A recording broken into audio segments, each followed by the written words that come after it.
Hello everyone, welcome back to the official channel of IMU International. The IELTS listening test, you'll hear 4 recordings, and you have to answer 40 questions. Remember, you only hear the audio once. Let's get started. Section 1. You will hear 2 students, Peter and Mary, discussing their new eating plan.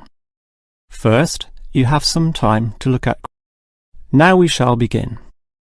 You should answer the questions as you listen, because you will not hear the recording a second time. Now listen carefully and answer questions 1 to 5. OK, Mary. I know I'm putting on weight with all my bad eating habits. That's right. Chocolate bars, pizzas, and all washed down with litres of soft drink.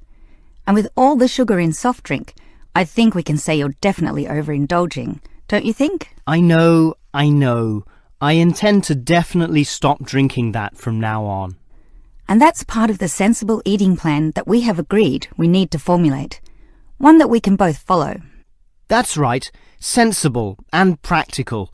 Allowing us to indulge in some sweet foods on occasions. On rare occasions. And we're going to cut out all the pizzas and hamburgers. Well, not totally. I thought you said pizzas could be eaten once a week. You know how I like pizzas. No, I said once every 2 months. Once a week was ice cream, not pizza. Yeah, that's because you like ice cream. I prefer pizza. Peter, if you want to lose weight, you need to be disciplined in both what you eat and what you do, which brings us to the issue of exercise. That's right. So, jogging twice a week and hiking on Saturdays, right? No, hiking is Sundays, allowing Saturdays for the light walking exercise. I've investigated and discovered there are a lot of walking trails around this suburb, with many beautiful places if you just look around. So what's happening this Saturday? A walk around the city? That's later in the month. This Saturday we'll visit Pine Park. Hill Park is nicer, with great views too.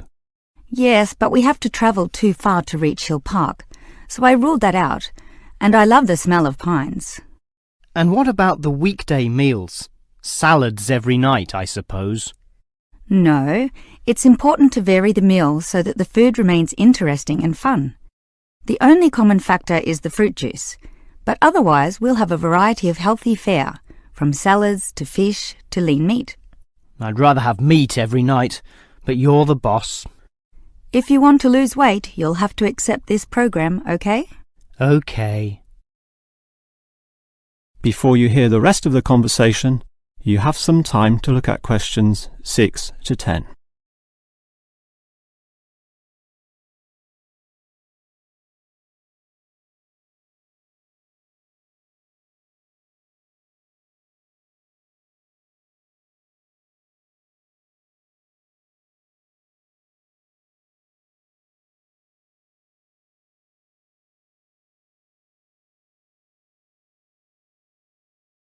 Now listen and answer questions 6 to 10. Now, Mary, you said we could have a little treat in our diet plan 3 times a week, specifically Tuesdays, Thursdays and Sundays. Yes, a very small treat, but something to reward us for all the discipline shown. Such rewards will motivate us to continue the diet. So on Tuesdays, what can I choose? You have a choice between a small serving of chocolate, ice cream or biscuits. OK, well, I'll go for the biscuits. I love those crunchy little things with my cup of tea. So do you, right? I do indeed, so I'll have them too, saving the ice cream for later. But I know how much you like ice cream, so why don't you save it for the end of the week? That will give you the motivation to keep going, and you can have chocolate midweek. That's a good idea. But I think the most important thing is for you and I to eat different things on those other 2 days. Well, if you think that way, I'll eat the ice cream on Thursdays, not the chocolate, OK? Well, if you're having that, then I can't have ice cream.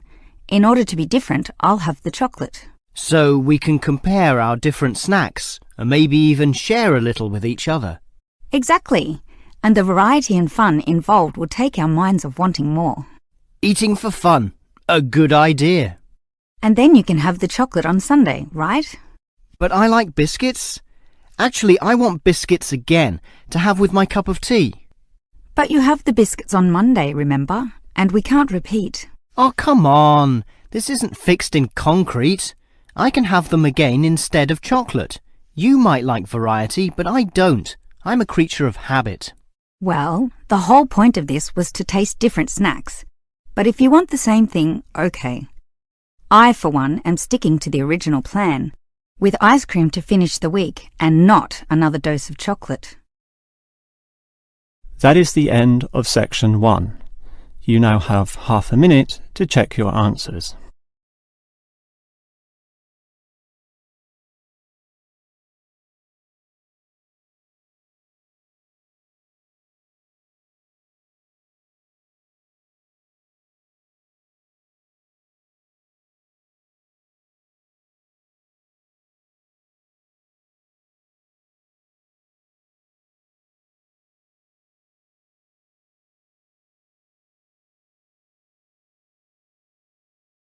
Now turn to section 2.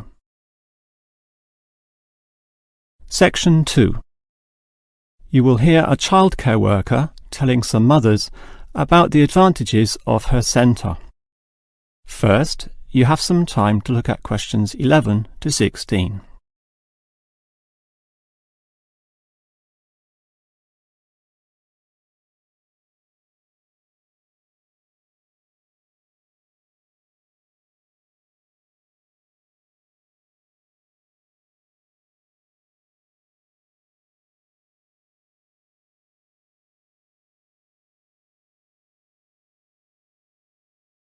Now listen carefully and answer questions 11 to 16.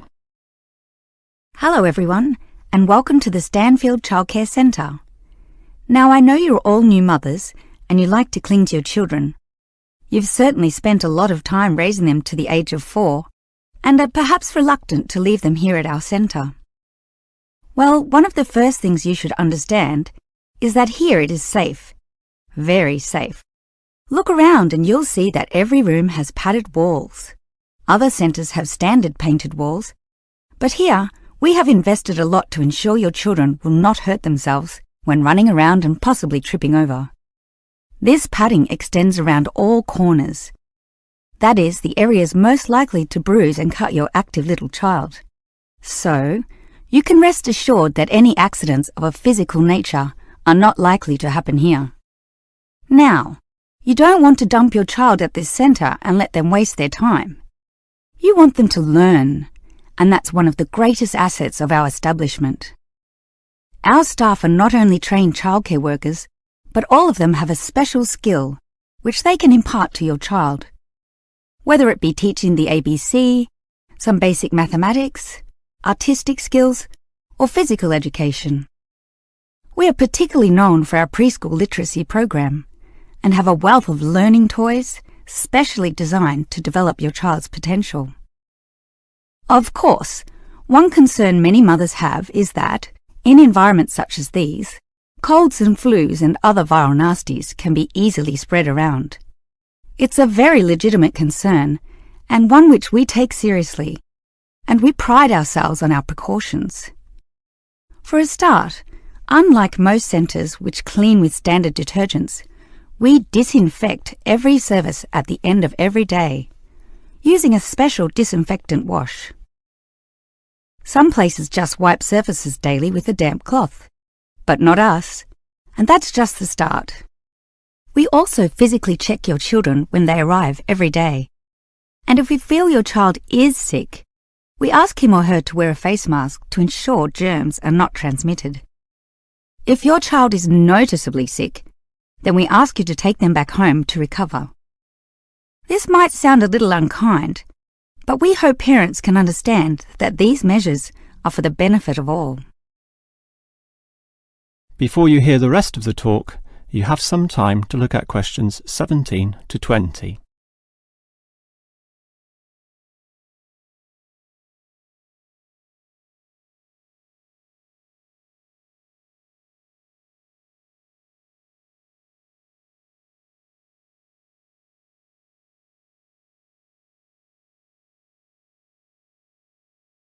Now listen and answer questions 17 to 20.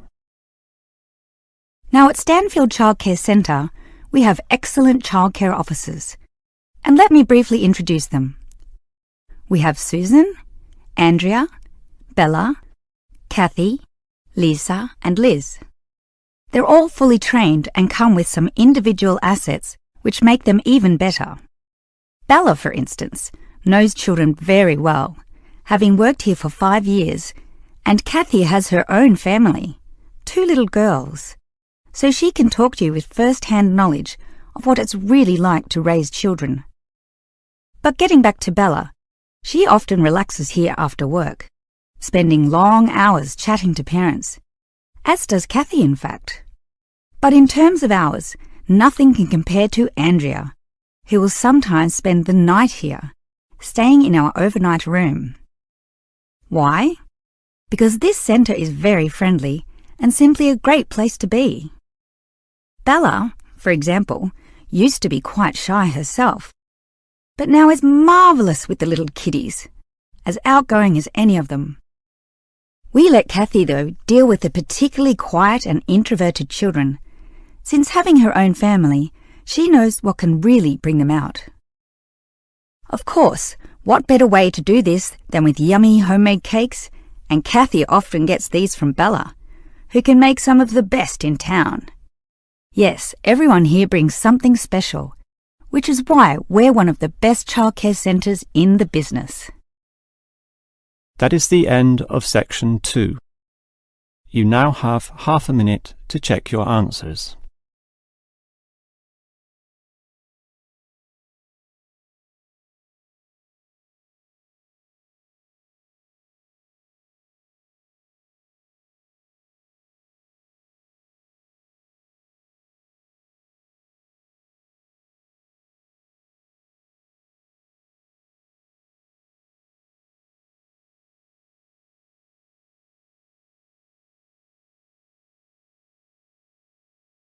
Now turn to section 3. Section 3. You will hear a student, Eric, talking to his lecturer, Miss Harris, about essay writing.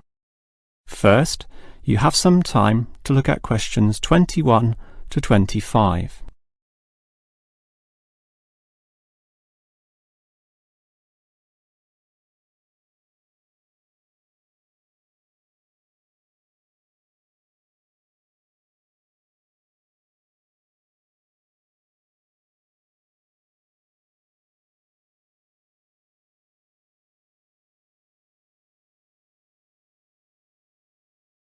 Now listen carefully and answer questions 21 to 25. Hi, Miss Harris.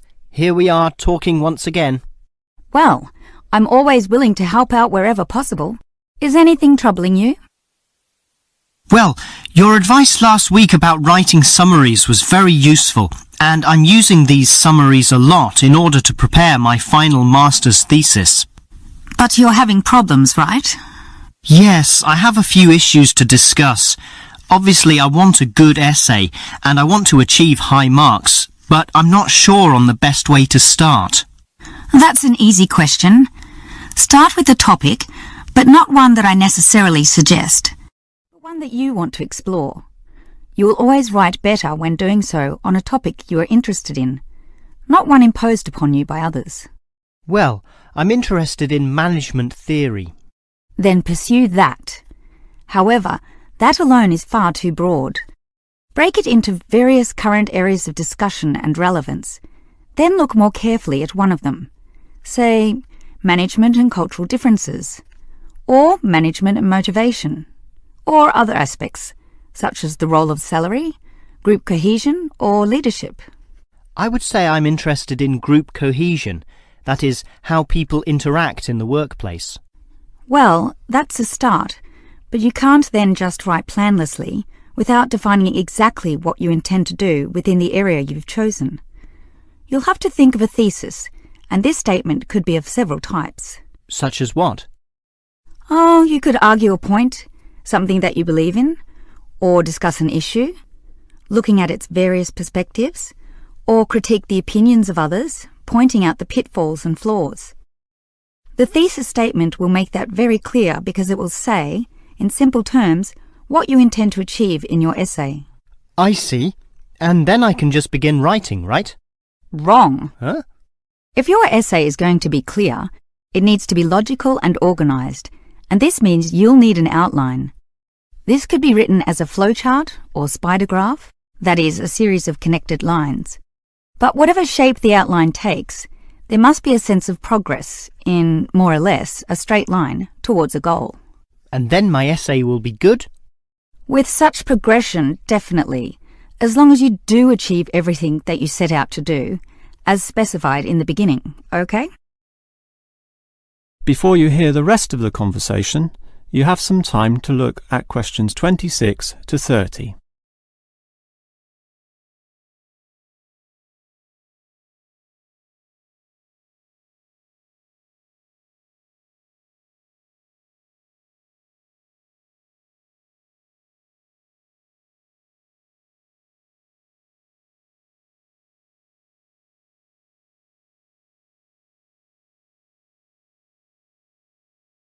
Now listen and answer questions 26 to 30.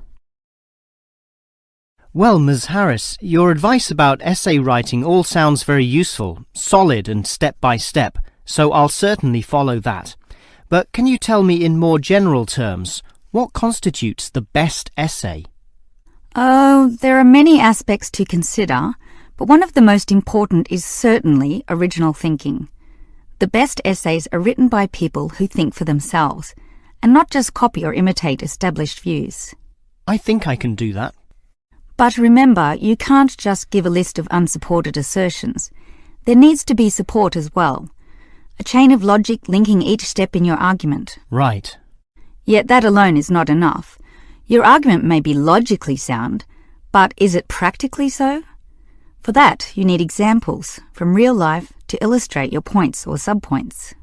I've got lots of examples from my course readings. I suppose I could use them. But remember, whenever you use an example or facts or figures that are not commonly known, you must give a reference. That's an academic necessity, without which your writing will automatically fail. So it's necessary to give these, right? Absolutely. And with that, your essay will be fine. But always ensure that you format it clearly. What do you mean?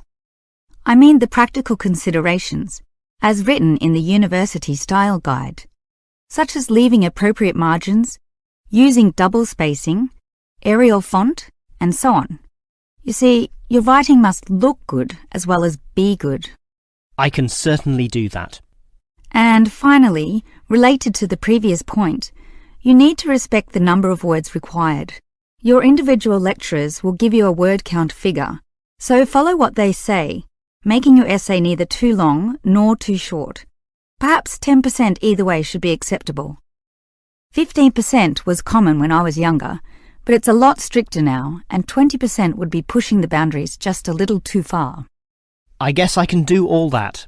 Thanks for your advice. That is the end of section 3. You now have half a minute to check your answers.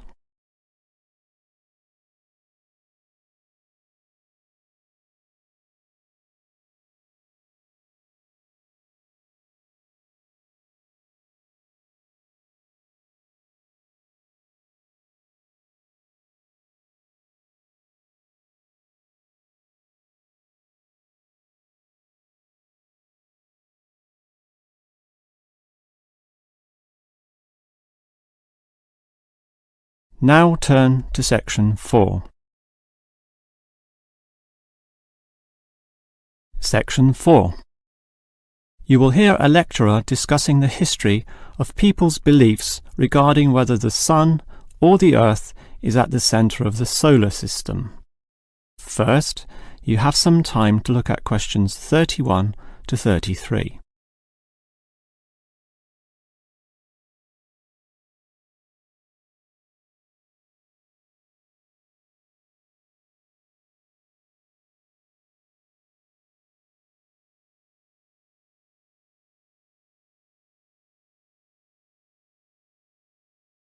Now listen carefully and answer questions 31 to 33.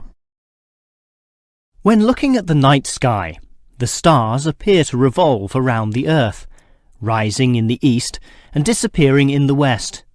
The Earth itself seems solid, fixed and stable, and such common sense perception suggests that the Earth is the centre of the universe. This is known as geocentrism, with geo meaning Earth, and all pre-modern civilizations drew this conclusion. We now know, of course, that the Earth revolves around the Sun, and this is called heliocentrism, with helio meaning sun. But historically, it took quite a while for this to be deduced. As early as the 3rd century BC, an ancient Greek astronomer, Aristarchus of Samos, proposed heliocentrism, but received little support from his peers. Similarly, throughout subsequent history, isolated individuals proposed this new idea, but again, no one was listening. Geocentrism just seemed too logical to refute. Geocentrism also fitted the views of the established Christian Church, who could quote biblical passages such as, "The world also shall be stable, that it be not moved." Those who dared disagree were subject to accusations of heresy, often with dire punishments to follow. The trouble was, as the night sky was observed more closely, that simple revolution of the stars proved not so simple at all. In relation to the other stars, some steadily wandered in given directions, then sometimes reversed for months, and disappeared altogether. They were called planets, meaning wanderers. In addition, the position of the sun and moon altered slightly over the year, and comets, those mysterious glowing spots, would come and go. In order to predict the motion of the planets and accurately serve the primary purpose of navigation for sailing ships, increasingly elaborate mathematical models were needed, a sure sign that something was not quite right. Before you hear the rest of the lecture, you have some time to look at questions 34 to 40.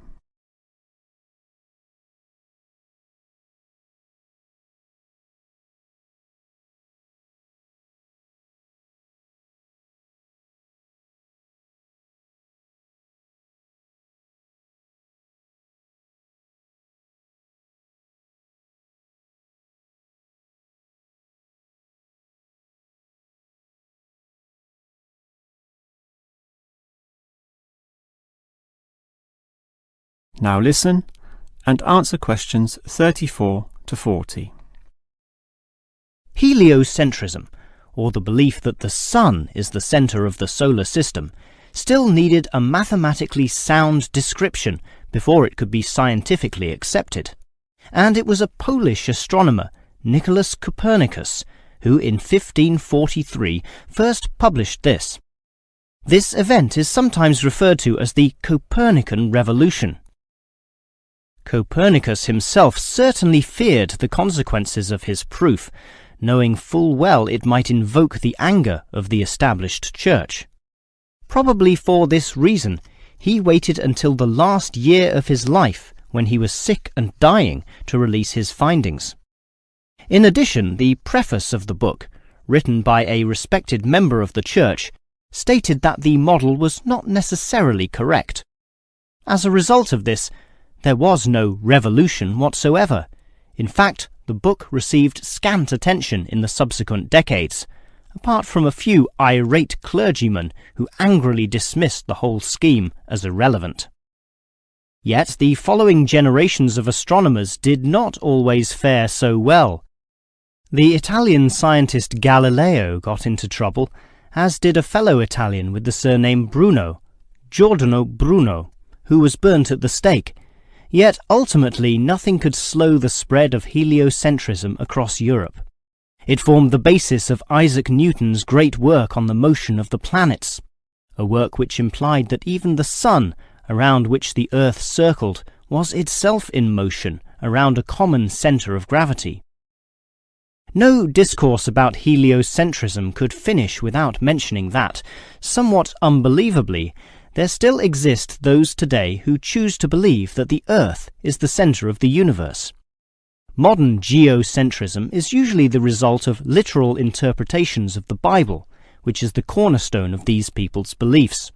They, therefore, also believe in creationism, that is, that a God created everything, and while we may smile at this, it is sobering to consider that surveys have revealed that up to 10% of British people, 12% of Europeans, 20% of the USA, and 25% of the Middle East still hold the belief that the sun revolves around the Earth. One can only wonder what Copernicus would have thought of this. That is the end of section 4. You now have half a minute to check your answers. That concludes today's IELTS listening mock test. How did you perform? Compare your answers with the key provided to see your estimated band score. If you're ready to take your preparation to the next level, join us at IMU International. From intensive IELTS workshops to free student visa consultancy, we provide the expert guidance you need to succeed in 2026. Visit our centers in Navsari or Billamora to start your journey today. Don't forget to like this video and subscribe for more professional training from IMU International. Good luck with your studies, and we'll see you in the next session.